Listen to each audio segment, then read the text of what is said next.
প্রধান উপদেষ্টা ও সিইসির বৈঠকের আলোচ্য বিষয় জনগণের সামনে তুলে ধরার আহ্বান জানিয়েছেন বিএনপি স্থায়ী কমিটির সদস্য সালাহ উদ্দিন আহমেদ। গুলশানে সাংবাদিকদের সাথে মতবিনিময়ে তিনি বলেন, দেশের বর্তমান প্রেক্ষাপটে স্থানীয় সরকার নির্বাচন আয়োজনের সুযোগ নেই। এদিকে রুহুল কবির রিজভী জানান, সরকারি দপ্তরে বিএনপির নাম ভাঙিয়ে কোনো আন্দোলন সমর্থন করে না তার দল। সম্প্রতি লন্ডনে ডক্টর ইউনূস ও তারেক রহমানের বৈঠকের পর আগামী বছরের ফেব্রুয়ারিতে জাতীয় নির্বাচন আয়োজনের আভাস দিয়েছে সরকার। এর প্রেক্ষিতে বৃহস্পতিবার সিইসির সঙ্গে বৈঠক করেন প্রধান উপদেষ্টা। সার্বিক বিষয় নিয়ে কথা বলতে গুলশানে গণমাধ্যমের মুখোমুখি বিএনপির স্থায়ী কমিটির সদস্য সালাহ উদ্দিন আহমদ আহ্বান জানান সরকার প্রধান আর সিইসির বৈঠকের বিষয়গুলো জাতির সামনে তুলে ধরার।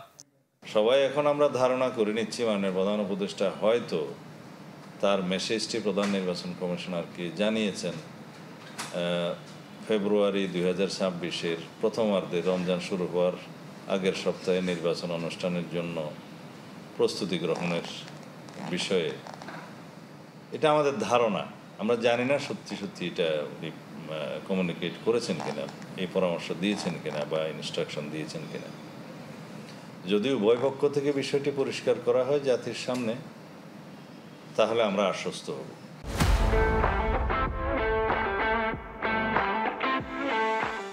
এদিকে বাংলাদেশ পূজা উদযাপন ফ্রন্ট ঢাকা মহানগর আয়োজিত রথযাত্রা পূর্ব আলোচনায় রুহুল কবির রিজভী জানান, সরকারি দফতরগুলোতে বিএনপির নাম ভাঙিয়ে কোনো আন্দোলন সমর্থন করে না তার দল। ইনকাম ট্যাক্স অফিস এবং ইনকাম ট্যাক্স এইখানে একজন ব্যক্তি বিএনপির নাম ভাঙিয়ে আন্দোলন করছেন, এই আজকে চেয়ারম্যানকে সরাবেন, কালকে এই করবেন, এটা কেন? তাকে কে দায়িত্ব দিবে? আমি তো সিনিয়র যুগ্ম মহাসচিব, আমি তো জানি না। বিভিন্ন ক্ষেত্রে বিভিন্ন ডিপার্টমেন্টে এই ধরনের একটা সুবিধাবাদী গোষ্ঠী, একটা চক্র, তারা নানাভাবে বিভ্রান্ত করার চেষ্টা করছে। এ ব্যাপারে সবাইকে সতর্ক থাকতে হবে। দেশ ও জনগণের বিপক্ষে যায় এমন কাজ থেকে বিরত থাকতে নেতাকর্মীদের আহ্বান জানান বিএনপির নেতা। কিন্তু যেখানে ত্রুটি দেখছি, যেখানে শাহনেওয়াজ বাবলু, চ্যানেল 24, ঢাকা।